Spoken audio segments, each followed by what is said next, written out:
Hi, everyone. Thank you so much for joining us for another episode of Life with God. Tonight, our guest comes from Walla Walla University, and her name is Mathilde Frey. She is a professor of biblical studies, and so I'm delighted to welcome her as part of Life with God. Mathilde, thank you so much for accepting my invitation. Thank you so much, Adelina. I'm pleased to be here today with you. It's our pleasure, for sure. Also, part of the discussion, good to see you, Kendra. Thank you for joining us. And thank you also, Joseph and Adrian. I'm glad that you could be part of the discussion as well. As usual, let's first learn a few things about our guest. What is a childhood memory that shaped you in some way? Wow, I think we can go directly into the topic. A childhood memory is my time in school with keeping Sabbath.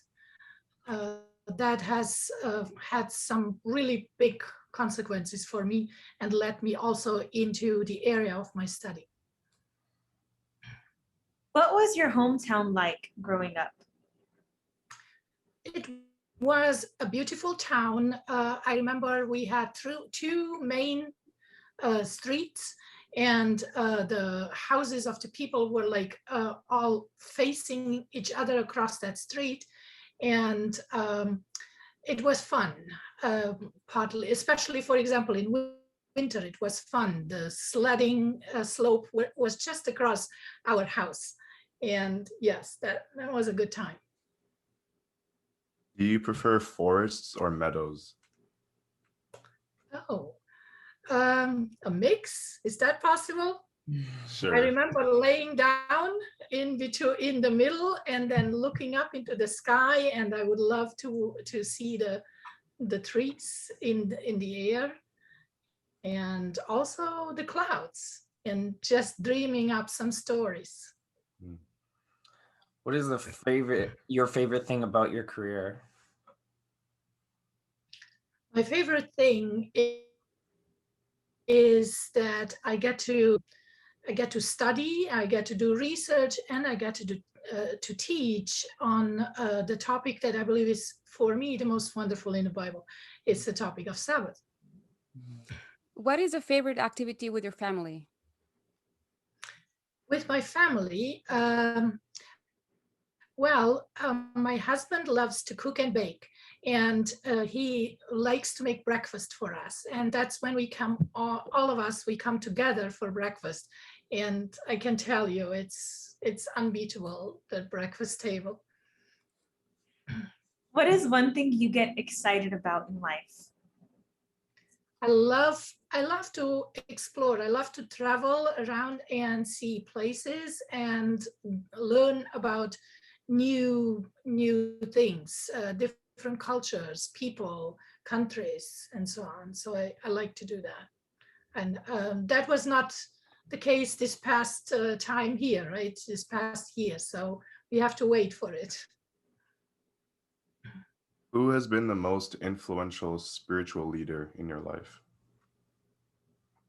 The spiritual leader that basically put me on the way to study and to become a pastor and a teacher was my teacher back in Austria, in Bogenhofen, who taught the Old Testament, and he made it interesting, he made it fun, he knew to tell the text with context and so on, and I loved to listen to that.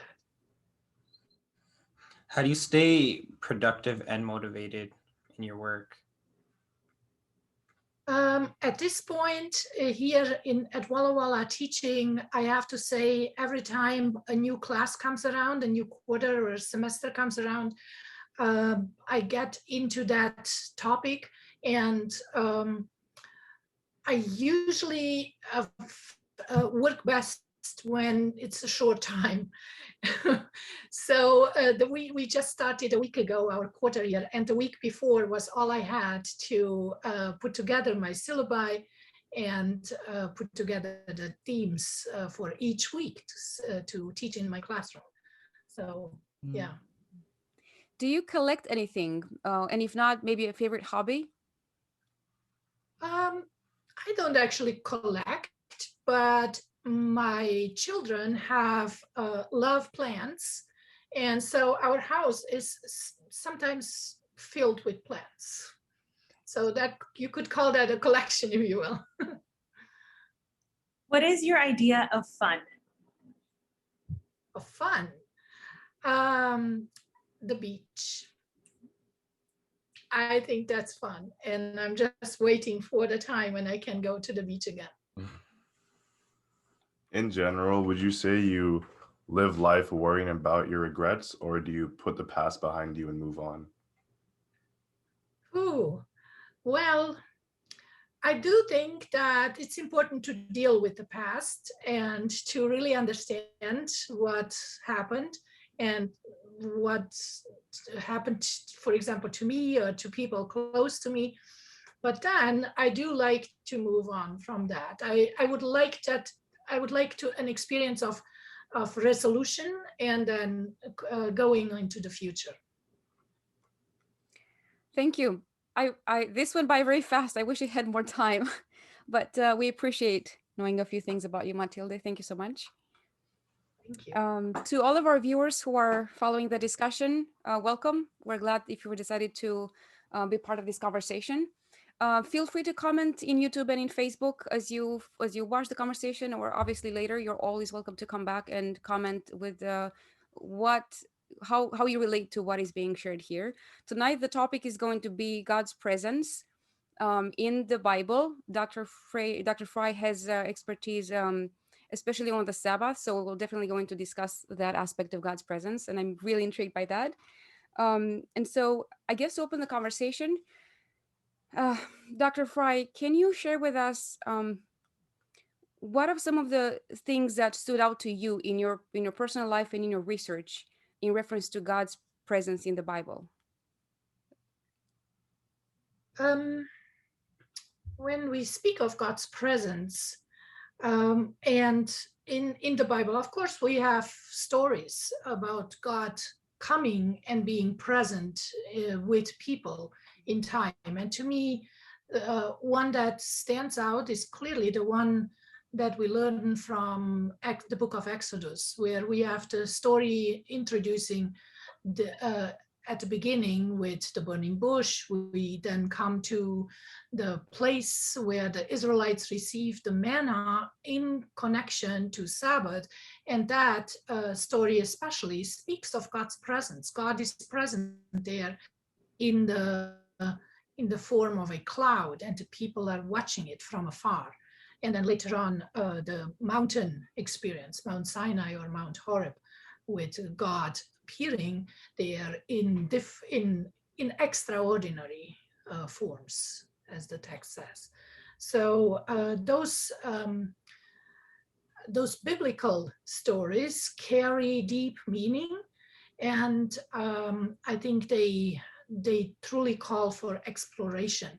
They cannot, at the same time, they cannot be something that is seen as a part of a text only, or a part of a historical event happening far back in the past. But each one of these biblical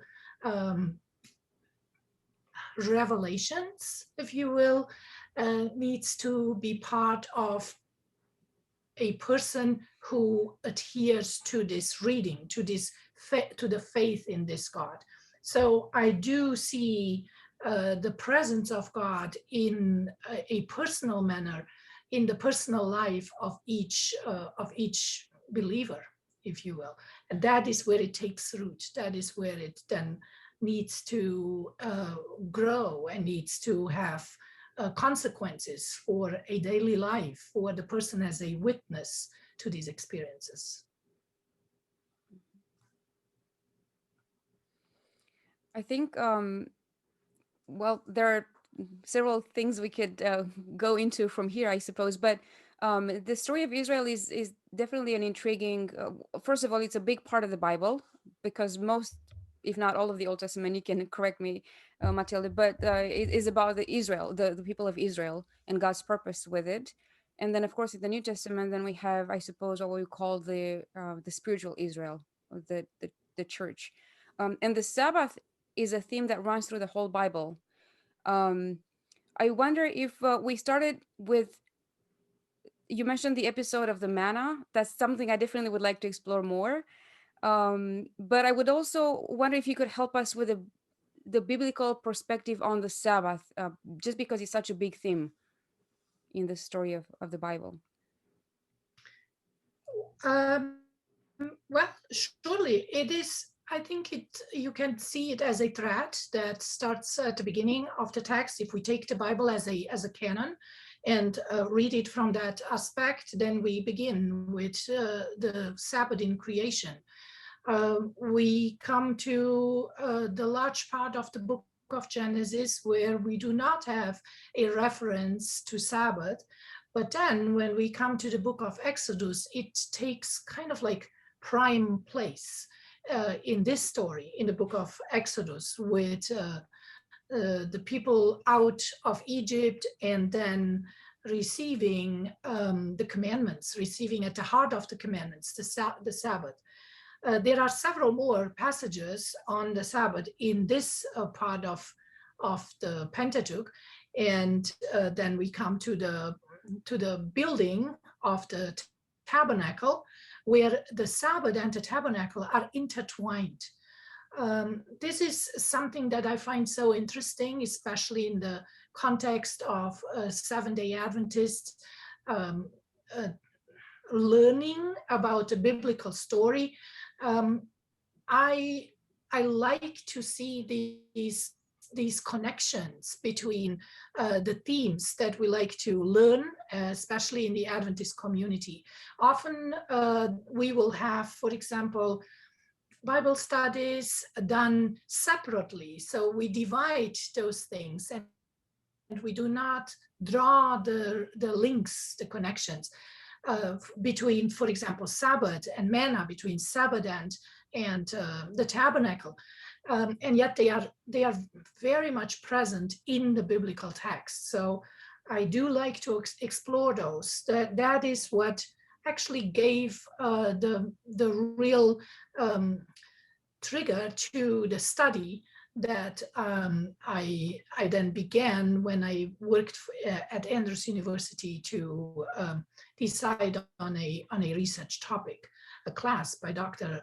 Roy Gain, and the exegesis of those passages in the book of Exodus on the tabernacle and the Sabbath.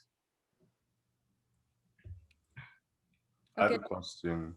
go ahead.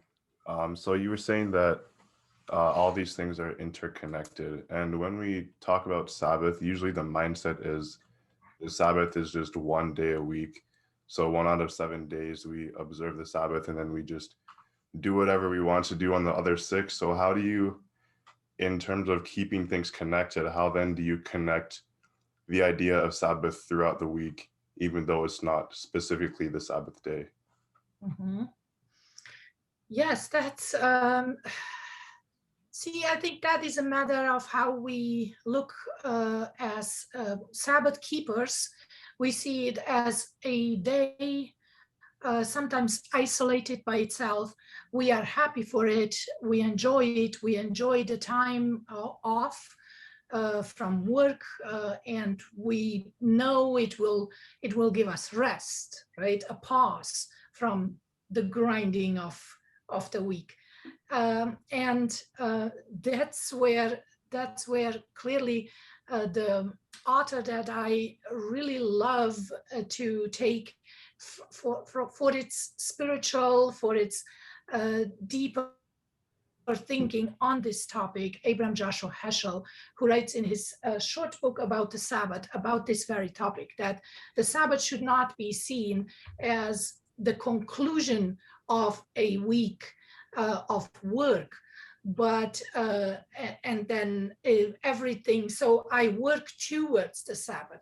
He explores the Sabbath from the other side to have the Sabbath as the climax of life, and then every day of the week is then influenced and impacted from this day that God gives as a gift to humanity, and draws from it that experience with the divine, with the sacred, in this experience with God.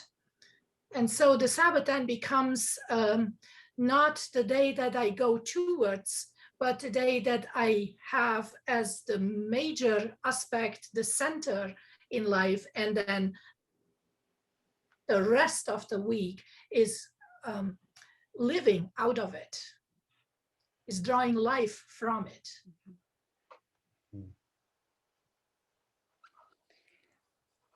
That's awesome. For me, that's a new perspective. I'm curious to see how that kind of thinking might change my maybe my feeling about the Sabbath, but also, what are implications are there in the practical life if you look at the Sabbath as the beginning and not the end?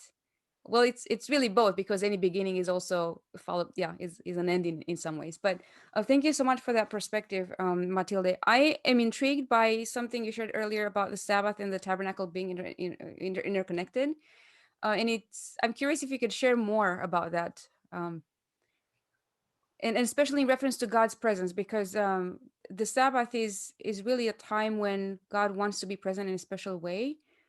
So how are the two interconnected, and how do they relate? How do they help us understand, experience God's presence? In my study, when I did my work for my dissertation, I explored the different texts based on their literary styles. So we have the creation text in Genesis chapter 2, verse 1 to 3, where we have the Sabbath as the climax of the creation week. In this passage, we have the Sabbath recounted as the day that is God's day. God is the one who is the subject in all of the creation story, and in the Sabbath as well. Everything that God has created is his work. That is the phrase that is used, I believe, 3 times in that passage. And God is then stopping from all his work.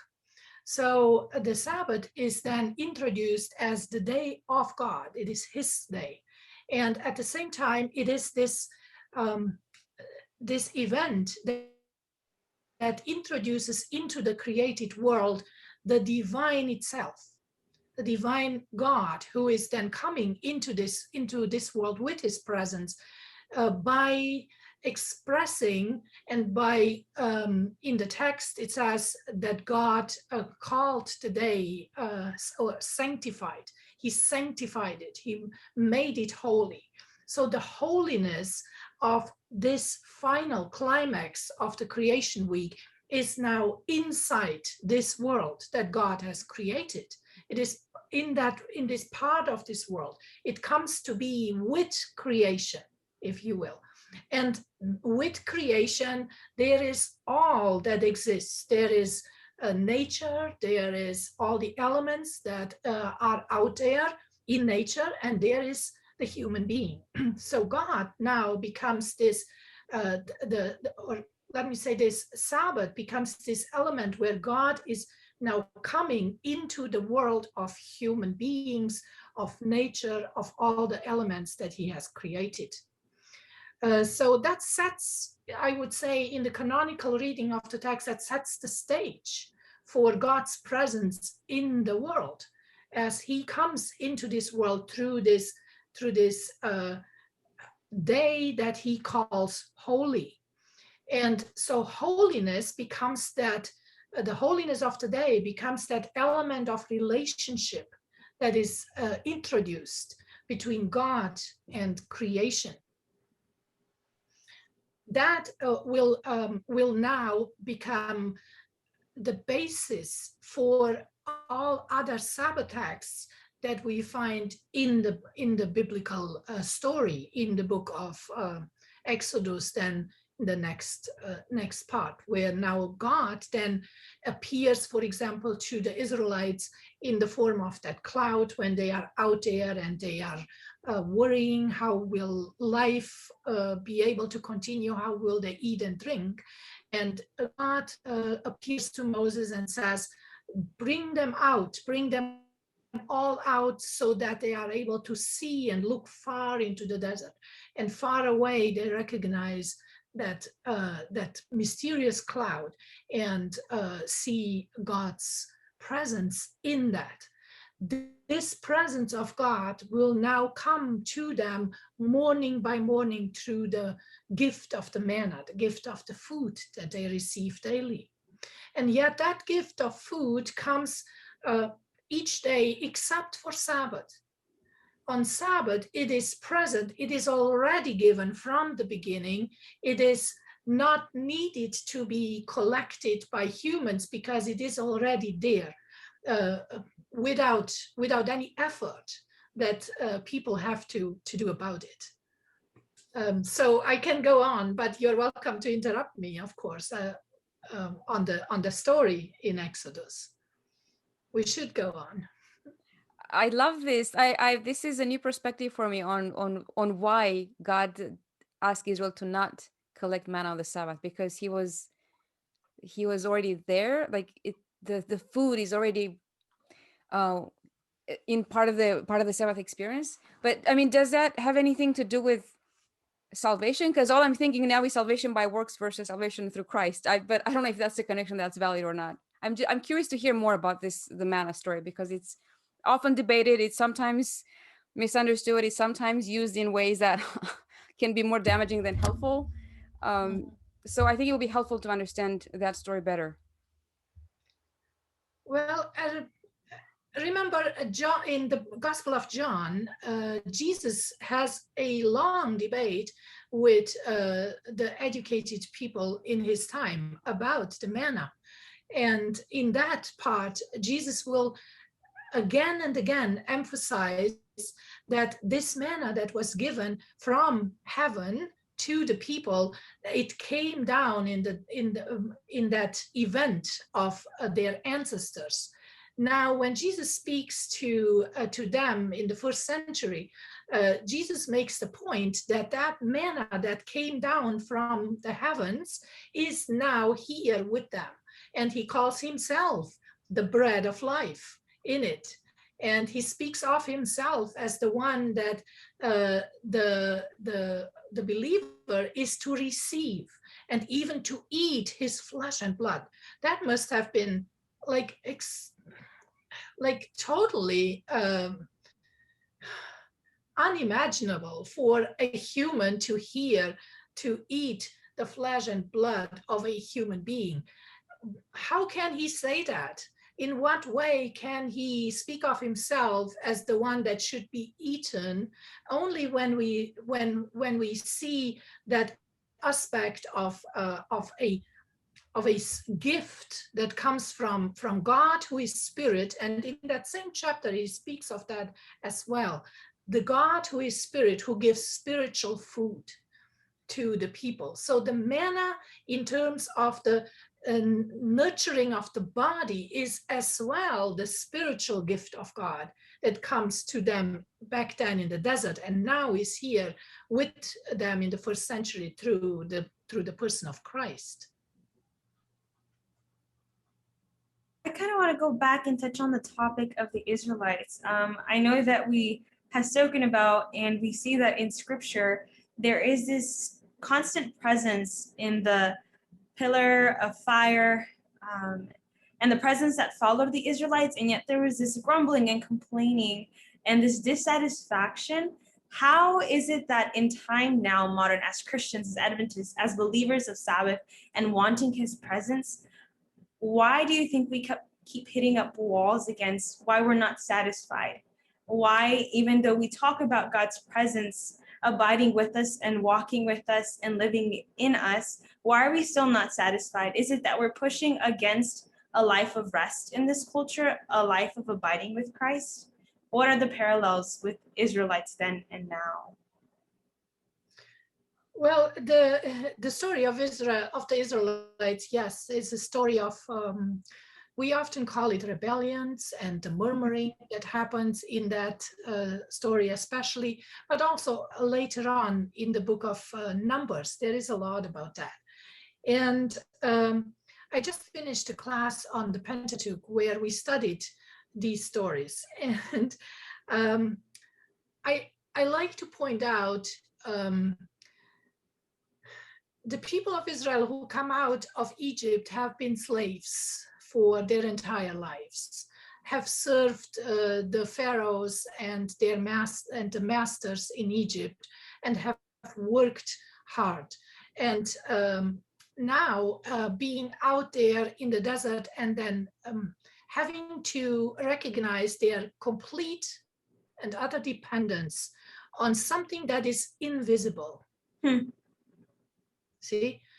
So whereas in Egypt, the pharaoh or any other deity existed in a visible form, and you could watch it, you could touch it, you could recognize it in that way, and you could receive those commands that come out of an actual figure, a person, if you will, that is recognized as divine, or at least part, half divine, right?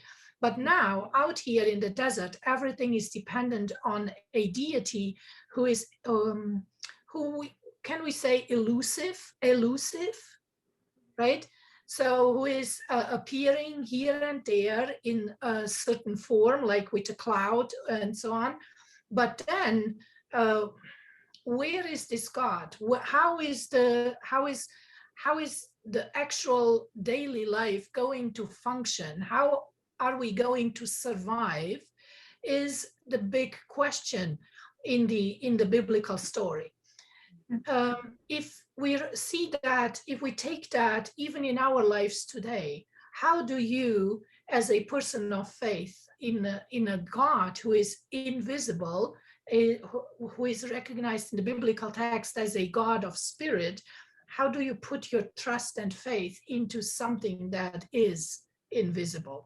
So in other words, I would say the people of Israel in the desert, and a person who struggles today and asks similar questions. How is my life going to unfold? How will I get from today to tomorrow? It's the same kind of question, don't you think? Yes. Yeah.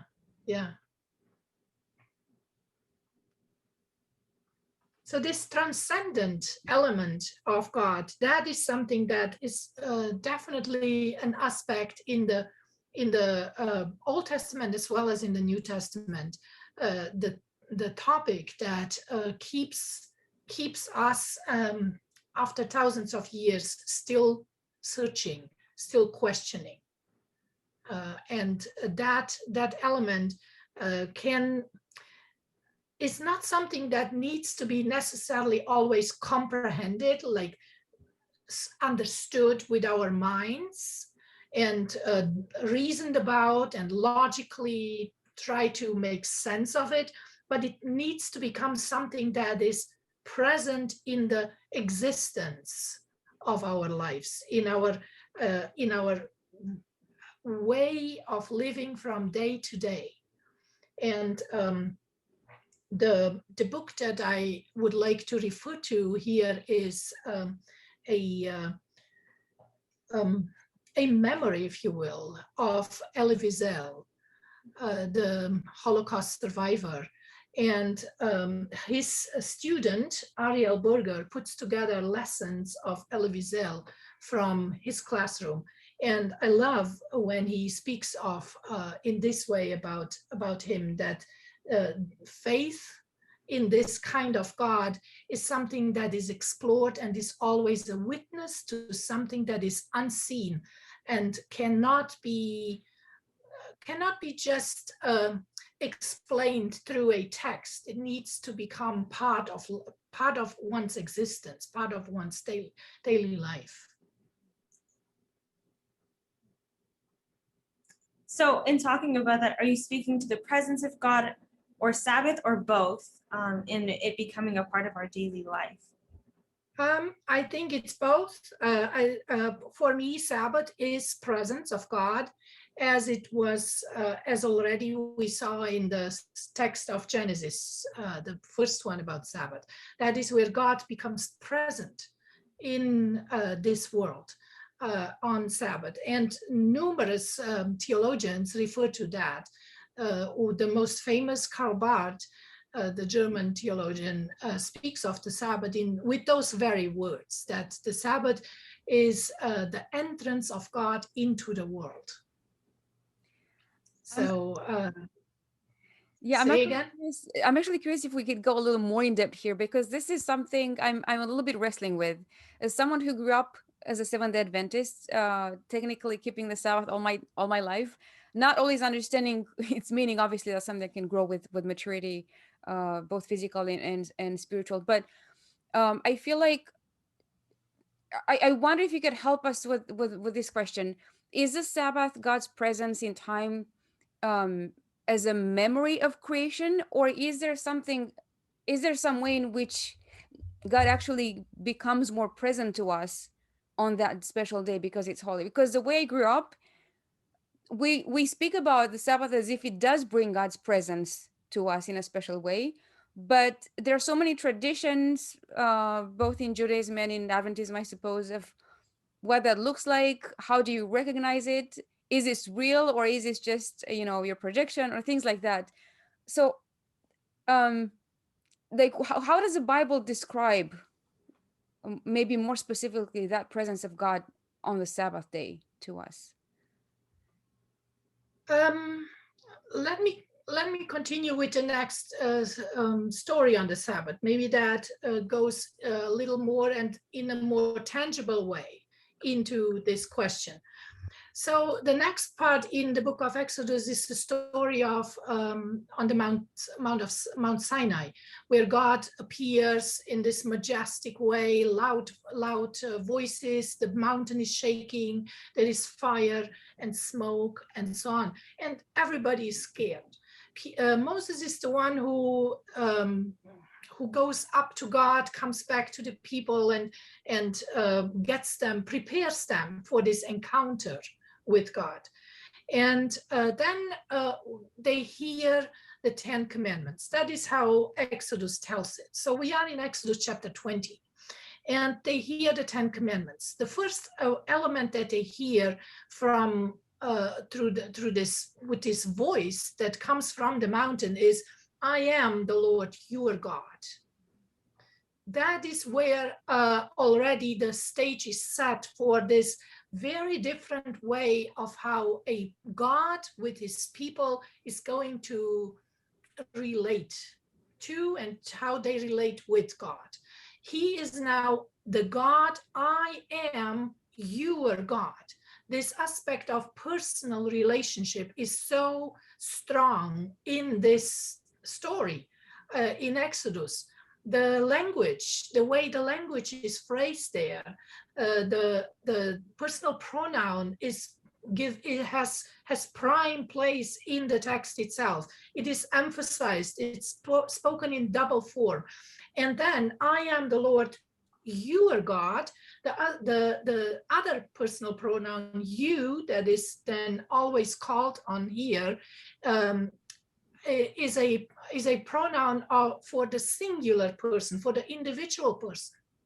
While here an entire people is gathered, listening, hearing, and hearing these words, and yet the words of God are to the individual. The you is always singular in the text. So God addresses the individual person within that community of people. He's not speaking to a mass of people and to a crowd. He's not addressing them like, good morning, brethren. That is often how you hear it when you come to church, right? He's not speaking like that. He's addressing them as the God who is, I am your God. You and I, we are now going to be in this connection, this relationship with each other. And then, of course, the next element is, who brought you out from the land of Egypt, from the house of slavery? So he's a God who has acted already before the people act. God has acted. He has already given that redemptive grace and brought them out from slavery, out of Egypt. So he has extended that gift before anyone can do anything in following God's commandments at all. So that is how he introduces himself. And then we come to each individual part of those 10 commandments. We come to the fourth one, which stands at the heart of the 10 commandments. It is also the longest one in the text. It has this element of connecting the Israelite to God himself, but as well to his community, to his own people, right? I am the Lord your God. Remember this day. It's God's day. It's the day of the Lord. And this God asks and says, do not do any work. And this aspect about work is clearly a big topic in our community, in the Adventist, as we grow up about work. What can we do? What can we not do? Often the emphasis is, you can't do this, and you can't do this, you cannot do that, and what can you do? That's a question that I also asked myself and did not receive an answer when I grew up. So yes, and when that becomes the focal point, then the Sabbath becomes a day that has like a list, and you have to check how good you did it, right? How good you kept it. And in this fourth commandment, in this text, I do not find that list. I actually find another list in there. So if you remember the fourth commandment, I'm sure we all memorized it at some point. So there is a list in there. In verse 10, in Exodus chapter 20, verse 10, who should not work? It's not about you should not do any work, but then who should not do that work? And that's where the list starts. It's you and your son and your daughter and your male servant and your female servant and your cattle and your stranger, the one who comes around and lives with you for a while and then possibly leaves again. So it's a list. Did you count how many there are in that list? Let me say it again. You, your son, your daughter, your male servant, your female servant, your cattle, and your stranger. I was gonna guess 7, but right? So isn't it interesting? It's a list of 7 in a household with the number 7, and I'm sure you are aware of the meaning of the number 7 in the Old Testament and in the New Testament. This concept of a complete, full reference to a household there, and this household is now keeping the 7th day, right? So everything on the Sabbath points to that aspect of completeness, wholeness. That is the one of the major points in there. So this aspect of this list that is given here has some deep meaning in the context of the story of the Israelites. Of the Israelite who is addressed, you should not do any work, but it's not just you, it's also the other ones that follow along there. Now, keep in mind that this person who hears that command is somebody who is out of slavery just for 2 months. You find that in Exodus chapter 19, verse 1. That's where it states that they arrived at the foot of this mountain in the 3rd month, on the very day of the 3rd month. So they have been around and left Egypt and out of Egypt for 2 months only. So very new, where everything is still very fresh, right? The life in Egypt where they are subjected to heavy, hard work, being treated extremely harshly. When you go back to read Exodus chapter 5, now God says, look, here is a day. Here is a day off. Isn't that the best news that someone like that would hear? And then this person who is out of slavery hears that it is you, but it is not just you. It is also all the others who are surrounding you, who are next to you, your son, your daughter, your male servant, your female servant. So to me, it was an eye-opener when I thought about that in a very, like, put yourself into the shoes of somebody who is out of slavery just for 2 months. and then remembers that time back in Egypt where the son and the daughter would, how would a father or a mother be able to keep the son and the daughter from going to work? I'm curious what everyone's experience has been. I don't know if you grew up as a Seventh-day Adventist or not, but from my circle of friends, at least, and people that I know who grew up in the church, Friday evening, the Sabbath preparation day, Friday was often a time of discord and conflict. In some way, that has been my case in my family. I mean, I love my parents, you know, they're awesome in so many ways, but on Friday evening is when everything exploded. And I have a friend of mine who, his mother actually told me the way his sons reference her. They said, "Mom, you're like awesome, but on Friday evening you become Hitler." So that was like that was the way she described, you know, obviously in a humorous tone. Just this aspect of really coming up with a list of things to do and making sure everything is on time and make sure the house is clean and everyone has taken a bath and the food is ready, you know, nothing will be cooked whatsoever. And to me this was a difficult probably the most difficult aspect of growing up as a Seventh-day Adventist, because I love this church, I love the teachings, and I love the Sabbath, but it really was a point of controversy and fighting in our family growing up, and I think it's probably the thing that I remember most as being a point of discord in our family. And Friday evenings, to be completely honest here, since I started to talk, you know, Friday evenings, instead of like when we were going to start the Sabbath with a prayer, we were already upset on each other. And the prayer didn't really make a miracle, you know, it didn't help instantly. So and then when I moved away from just moved on my own, I suppose, with life, Friday evenings have become my favorite time of the week. And part of it is just having that peace, you know, that now I was able to get on my own.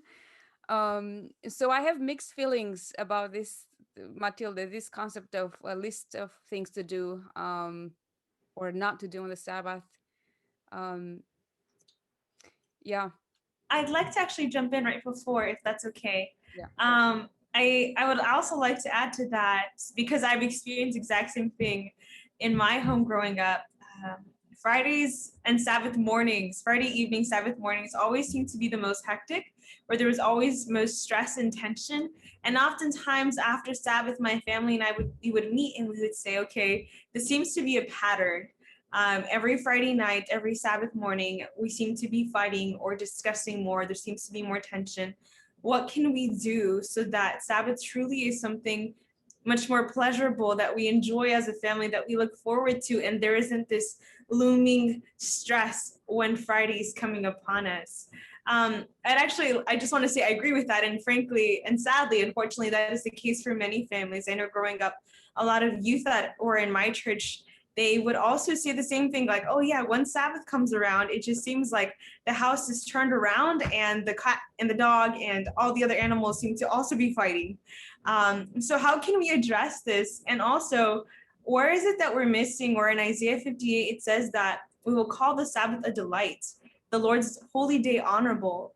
And then we will find our joy in the Lord, and he will cause us to ride in the triumph in the heights of the land and feast on the inheritance of Jacob.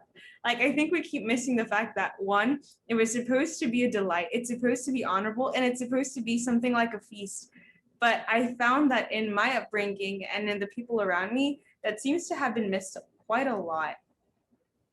But on the other hand, real quick, Kendra, because I have a counterpoint to this, that it's another Bible verse where it says that you need to, I think it's something like you need to, well, I can't remember right now the exact words, like stop your feet from something like that. I don't remember the English version. It's in the same and- chapters. Oh, it's in the same. Okay, and the idea is that you should not do your own pleasures. Yes. So I'm struggling with that, to be honest, because I don't understand what it means. Yeah. I have two things to say. The first one is more superficial. I remember when I was growing up, I faced the same issues as you guys. You know, Friday evening is hectic. And one of my friends in my Sabbath school, she said my family actually starts to prepare on Sabbath, like for Sabbath on Thursday. And that just blew my mind. I was like, whoa, you're a super Adventist, like starting a day early. But I think that the issue is deeper than that. But one thing in relation to what you said, Adelina, on doing your pleasure on my holy day, I've heard a lot of talks or maybe sermons about that verse in that chapter. And even 3ABN during the, you know how they have the Sabbath school every Friday, they were even discussing that verse. And I don't know if it's correct, but my understanding is that the word used there for pleasure, they're relating it to like business transactions. So it's not specifically like, oh, I cannot go out in nature because I find pleasure in nature. It's in terms of finding pleasure in business. But I'm not sure if that's completely correct. So I'd like to see what Mathilde has to say about that. You know, when I ask the students who come to college in their first year, when I ask them about their Sabbath experiences, their stories, like how it was at home, often also say how how they experienced the Sabbath in this way, that it was rather something that sometimes they were just left alone and but were not allowed to do much. Like you cannot meet friends and play sports and do things that you like or play video games, all that stuff. When I ask them the same question after 2 years in college or so, and I say, so how do you feel about Sabbath? Suddenly everybody has a very different response. Suddenly Sabbath has become the best day of the week because living in college and away from home, now they decide what to do on Sabbath. Now they have the freedom to go out and enjoy nature. And a lot of them do that. But on the other side, they also enjoy that there is no homework required of them and so on. So suddenly the Sabbath is a really enjoyable time. And that's an interesting experience for me teaching here at the college level with students here. So yes, I think we all have those memories about growing up with the Sabbath in that way. And I grew up in a family that also kept Sabbath from Friday night to sundown to Saturday sundown. There was both in it. We always had the best food on Sabbath, for example. My mom would make sure that she cooked and baked something that was special that we'd never had during the week. I remember for years we had a little dog who kept Sabbath with us. He knew when Sabbath started because he was right there when we were about to leave the house and go to church on Friday night. He was all out in the neighborhood, but when sundown was, he was right there with us. And he would come and sit under the bench outside in the courtyard and wait for us and come home. So those are some really touching memories that I can tell about me growing up with Sabbath. on this way. Now, of course, there is the other part where I grew up, and in a country where it was required to be in school on Saturday morning. And I and my brother, we would not go to school on Saturday morning. The teachers were, throughout all my lifetime in elementary school, in high school, and also beyond, upset about that.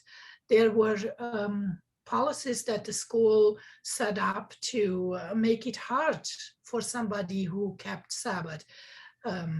And they would put subjects into the schedule on Saturday that were not taught throughout the week. So basically, throughout my time in school, I would never be able to finish a school year in time.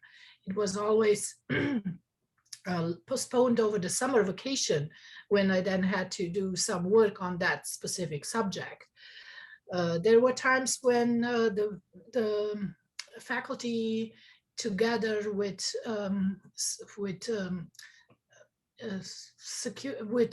police officers, would come around to kind of like figure out how to force us to go to school on Sabbath.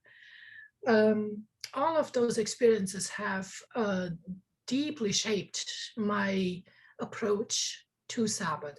And when I had the time and the chance to choose a research topic, I asked myself the question, so what could that be? What could be a topic that is something really of deep interest to me, not just something that I'm learning in a classroom, but something that is also carrying me through life. And so I decided I want to know more about this Sabbath in the Bible. Why is it so important? Why is it so important to God? As Adventists, we even go as far as to say that the Sabbath is that element where everything is decided in the time of the end, isn't it? In the book of Revelation, chapter 14, we deal with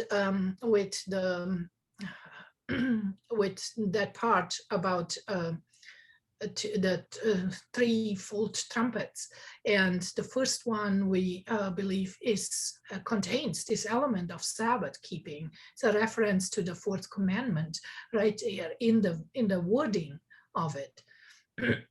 So why is it so important to God? Why is it so important to become even a matter of decision who belongs and who does not belong to God? And that gave me the reason to say, I want to know more about this. What is actually right there in the Bible about it that makes it such a high importance to God? So I chose to study it, and came to all these stories and these texts. Of course, I had to limit myself to a certain part, at least in the Bible. And so I came to look into those passages there. The one that you mentioned about not doing what is pleasurable to you on Sabbath, which is the text in Isaiah, in the book of Isaiah. It is like outside of my primary study, but I think possibly there is an allusion to that, what you already mentioned in the language that you mentioned there. I'm not quite sure about it, but yeah, it could be. What I do find interesting is when you continue into these stories about Sabbath, and you put the story as a context to the Sabbath, then the Sabbath becomes not only a day of 24 hours, as we often look at it, but it becomes an experience. And that is where I see a connection, a deeper meaning to it, because then it can take on its own life even after 2,000 years or more into my life today. So it's not only a matter of I need to check the clock when it begins and then can and can say goodbye to it when the sun goes down the next day. But it is the sustenance for life in all kinds of ways. So that is why I'm looking into these stories to discover that contextual reading and that reading for meaning, and not just for correctness and for fact. You see, as Adventists, we are really good on defending the day as the correct day, the day as the right day. We have been very good at that from the earliest times of the Adventist pioneers, as they are called. And there is a lot of material written about that. The dissertation about the Sabbath that stands out for the Sabbath as a historical day of keeping is Samuel Bakioki's work on the Sabbath. He was a professor at Andrews University. So there is that element, but what is there that makes this day special? Not just makes it the right day, but also the meaningful day. That is my question that I'm trying to go after in my work.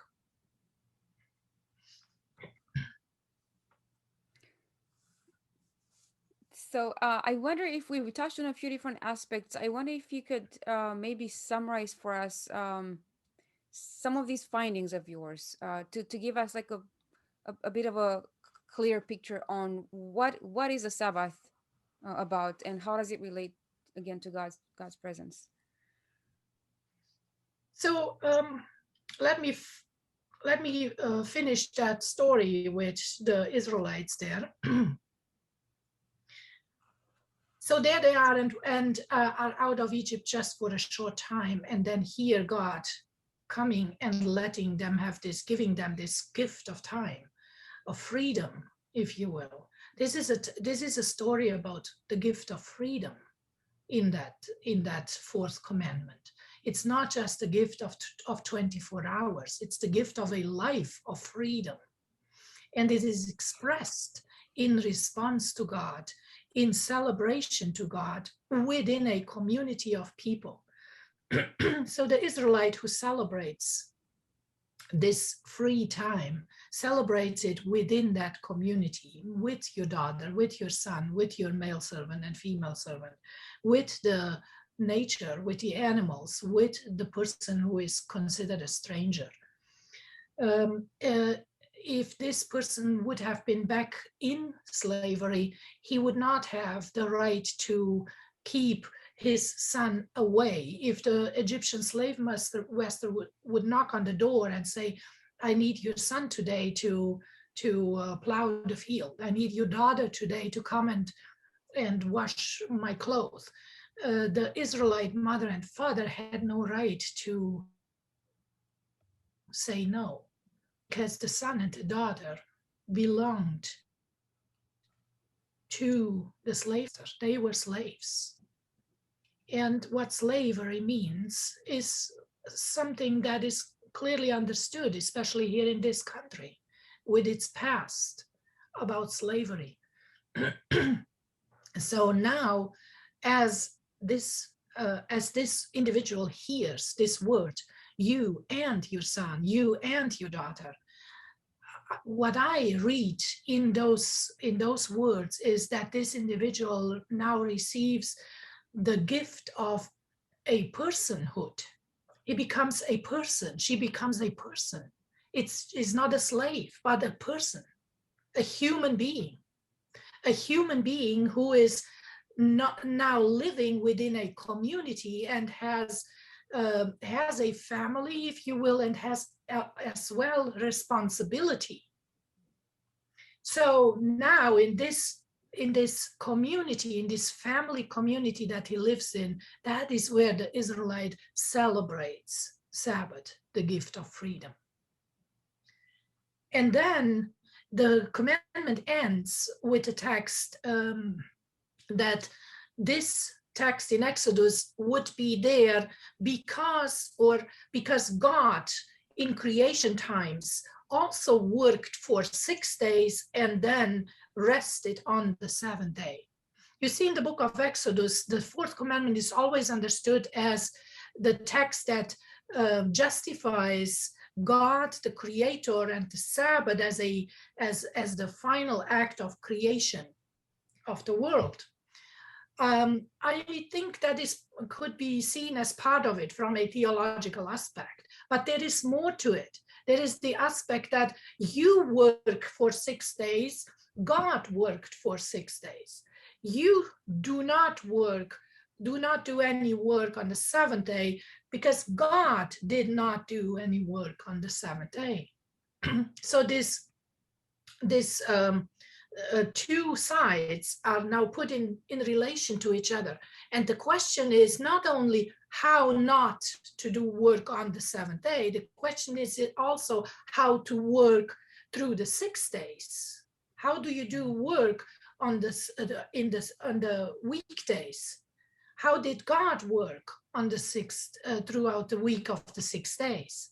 And so in my classroom, what I do is I like to divide the students in 6 groups. I give each group to ask them to go back to Genesis 1 and check out how did God work on that first day, or on the second day, on the third day.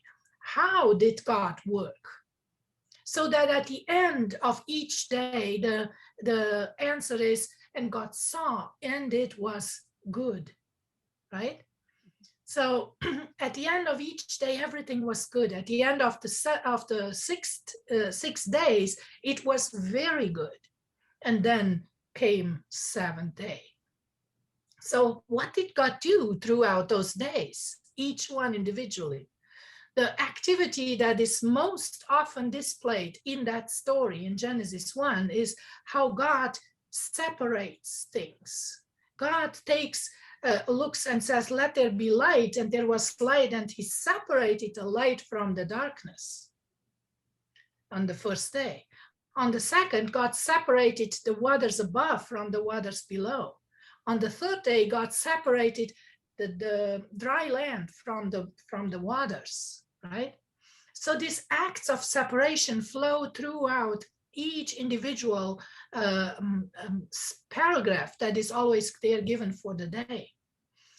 And I tell my students, what do you do with that? Is that just a story about the event of creation far back in the world? How can you take that story and now make it as at least an example of how God works, so that you can emulate that kind of work in your own life? Is it possible that there need to be some activities that contain separation in our personal lives? And to me, one of the easiest to work with is like, I have a messy desk in my room. Does it need sometimes to like separate some things, put some things into piles and divide them up, and suddenly there is some light coming in?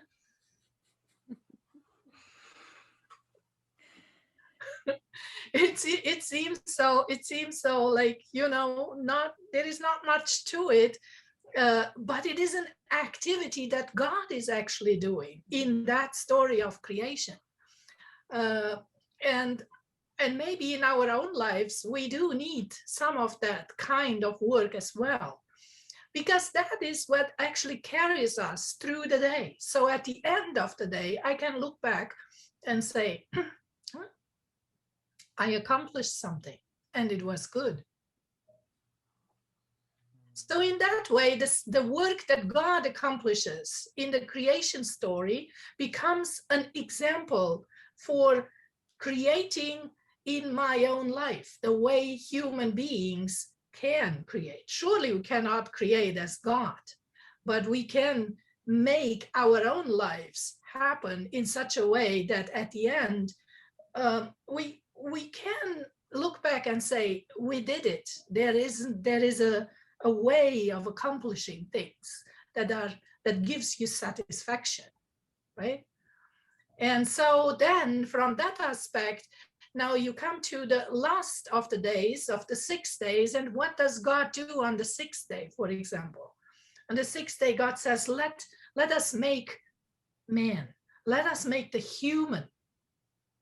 And honestly, that is to me the climax of it, because you see, what if we today would like open our doors in the morning on that 6th day of the week and go out and meet meet people and look into their face and are able to say, a human being, image and likeness of God.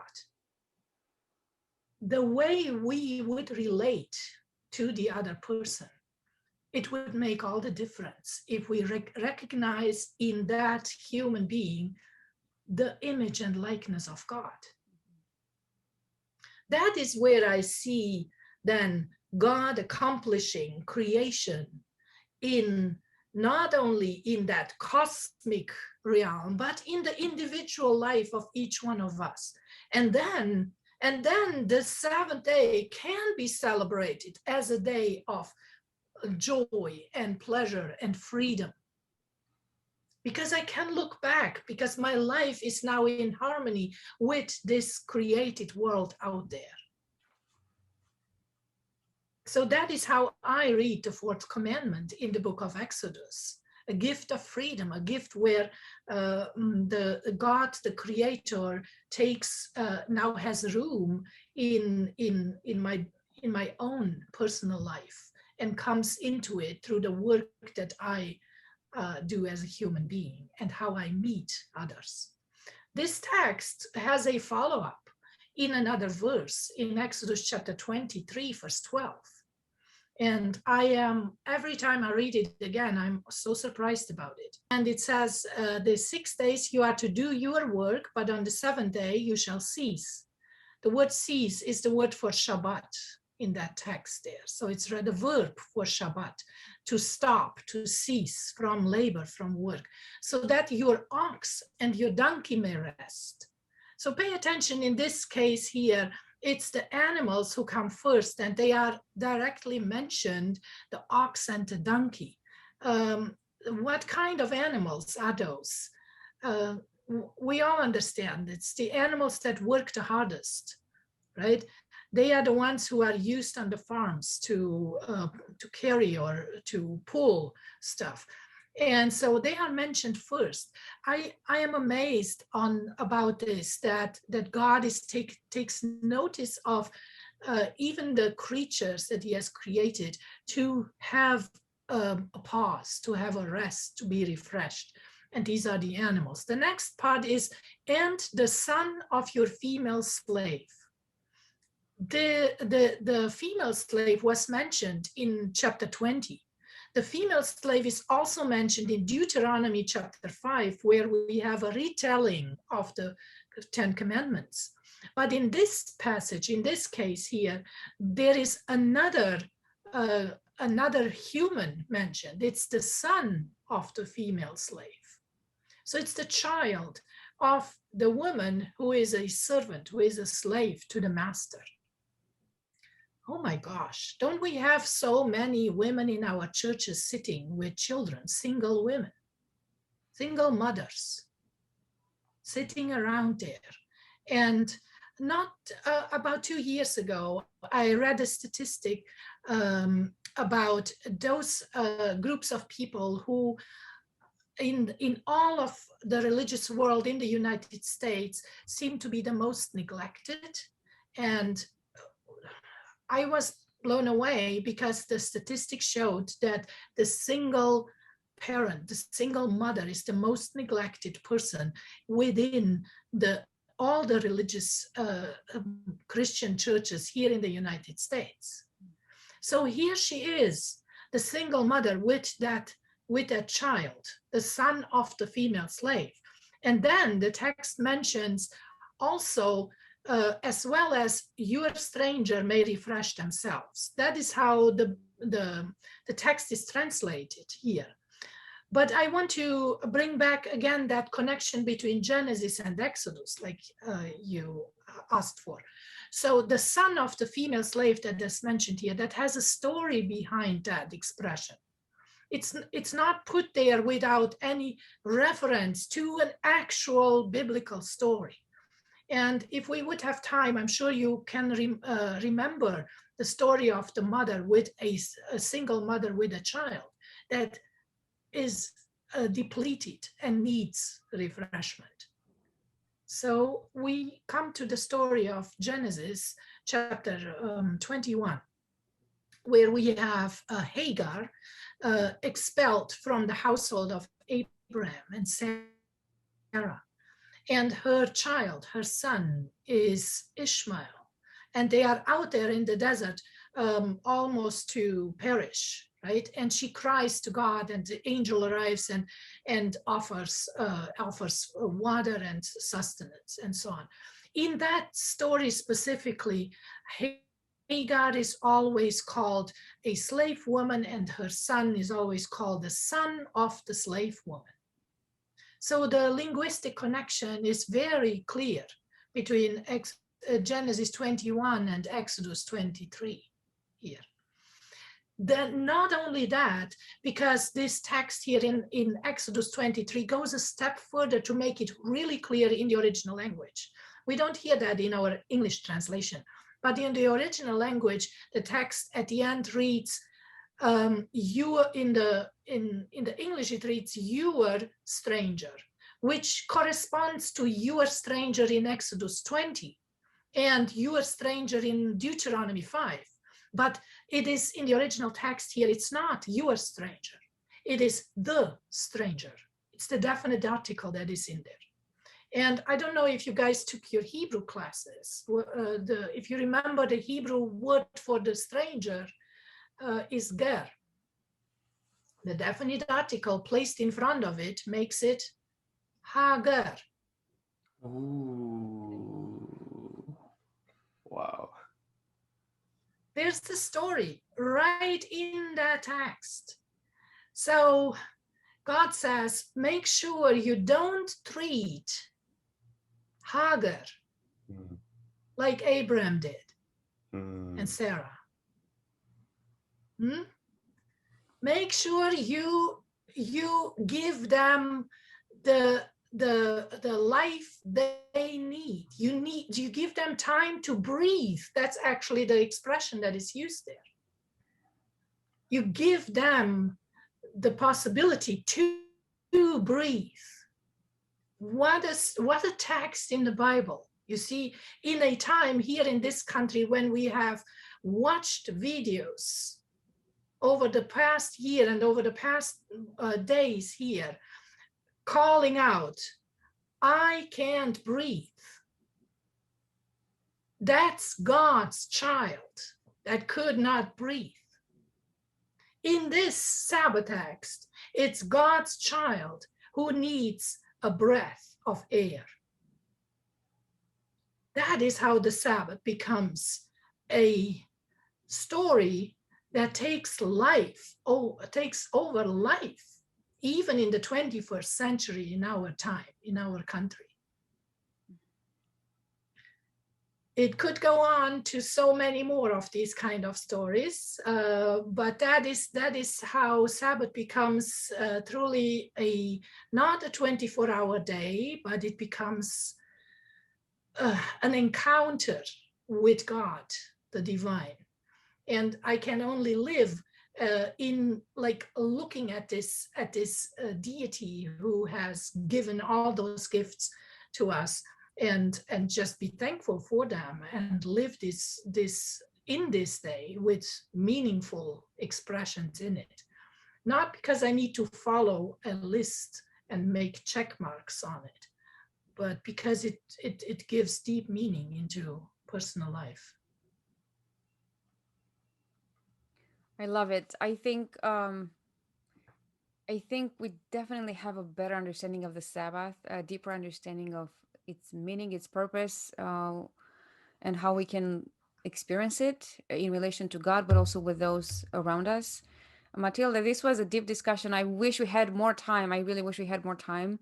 But I think going back to the Bible, we will read these passages with a different light after this discussion, for sure.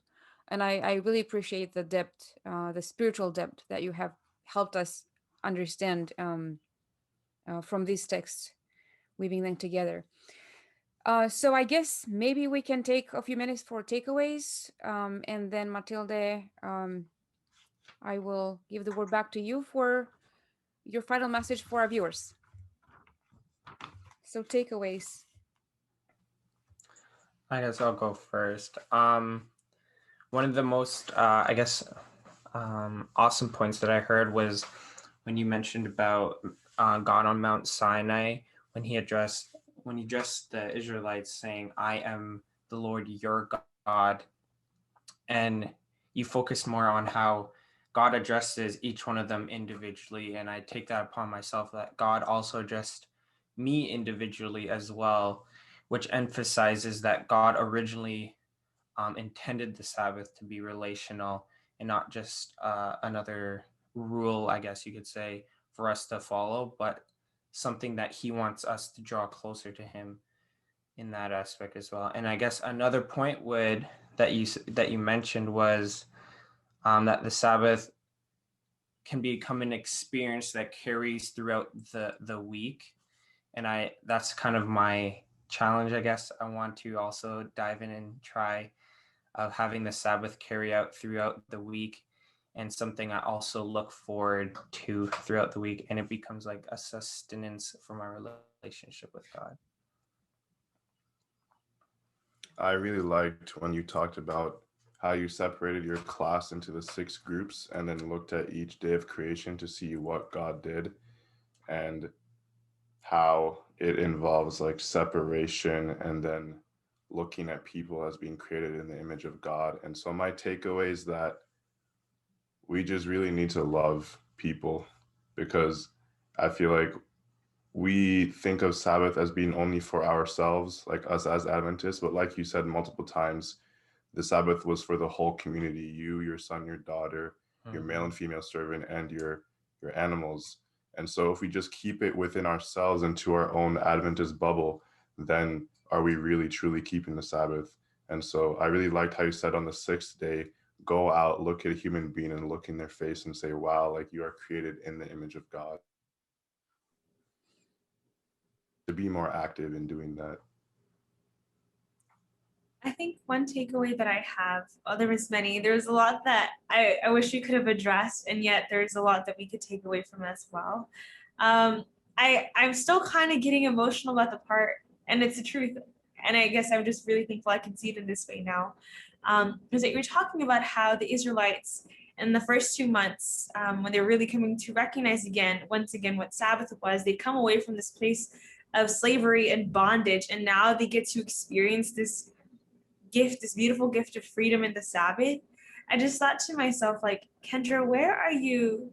Where is Sabbath becoming a place not just of bondage, like as in restrictions or what you can't do, but a time that instead of the freedom that God is wanting to give you, you are allowing yourself to still be in bondage to like lies or of the enemy or things that I've wrestled with throughout the week, or obstacles, questions about my future, things that keep me from enjoying this freedom.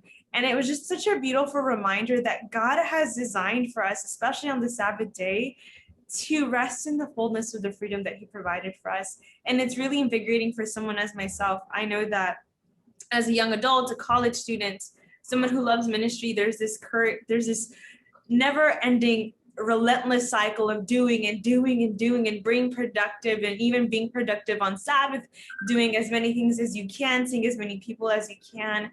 But it's asking myself the questions of what is most important to you. Are you enjoying what God designed for Sabbath to be? And if not, where is he calling you into something different and better? And so I just want to say thank you for sharing with us your insights and wisdom and taking us to scripture to see things in a different light. I have been encouraged, and I'm really excited for just continuing to experience Sabbath in such a deeper and fuller way. Thanks so much, everyone. I definitely resonated with all the comments. Actually, I feel like I still have things to say, but I wanted to say all those as well. So I would just add maybe, Mathilde, I really appreciate the way you've taken us to different Bible passages, going a little in depth. I'm sure there is so much more that you could say, but for us, this is helpful. This is really helpful. to understand the scripture more in depth, in a less superficial way than maybe we've been taught, maybe we've learned growing up. It will make a difference in our spiritual life and in our practical life, I think.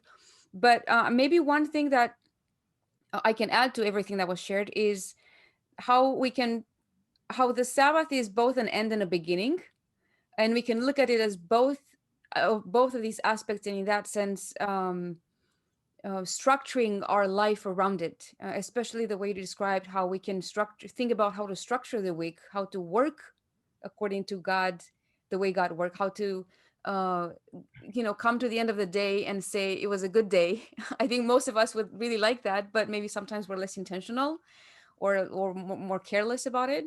And yet God wasn't careless. He was intentional about creating something, doing something good every day, and at the end of the day being able to say this is good. So I think I love the way you invite us to emulate that example of God in being like him. And I imagine at the end of such a good week, we would also be more comfortable taking the rest because we feel like we've accomplished something.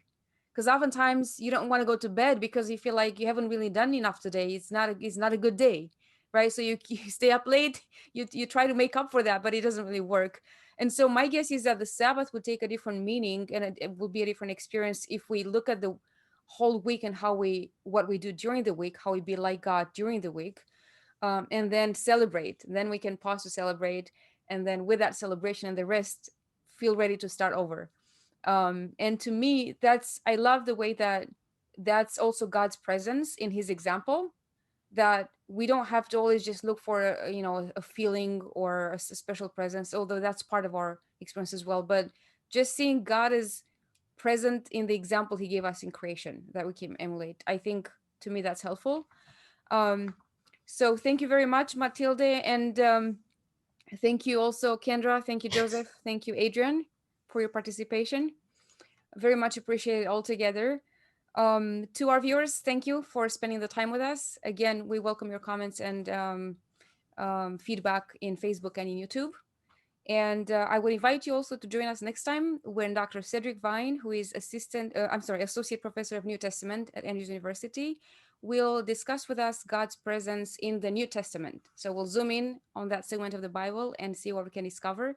I definitely encourage you to join us then as well. Mathilde, the last few minutes of the discussion are yours. What is your message for our viewers about God's presence, maybe especially in relation to the Sabbath? So we started our discussion here with the question of God's presence in the Sabbath as a day that comes at the end of the week. And we asked that question. So when all work comes then to the end, then we are in charge of putting it to the end. And that can be sometimes a struggle. It can end in contention with each other, for example, in a family situation. I would like to read from and also suggest this little booklet by Abraham Joshua Heschel, The Sabbath. And on page 14, I would like to read a paragraph in relation to this topic and this discussion.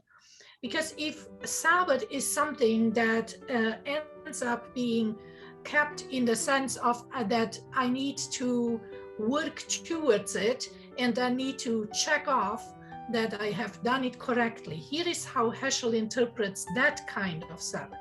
He says that kind of Sabbath is in the spirit of Aristotle. That is the Greek world view of keeping a day that the Bible calls for. That is then a relaxation because we cannot work continuously. It is a relaxation and not an end. It is for the sake of activity. That is how he explains it. For the sake of gaining strength for new efforts. To the biblical mind, however, so the difference between relaxation because we have worked hard and now we are able to pause. In the biblical mind, there is a difference to that. In the biblical mind, Labor is the means toward an end, and the Sabbath, a day of rest, as a day of abstaining from toil, is not for the purpose of recovering one's lost strength and becoming fit for the forthcoming labor. That's not a reason for Sabbath, he says. The Sabbath is a day for the sake of life.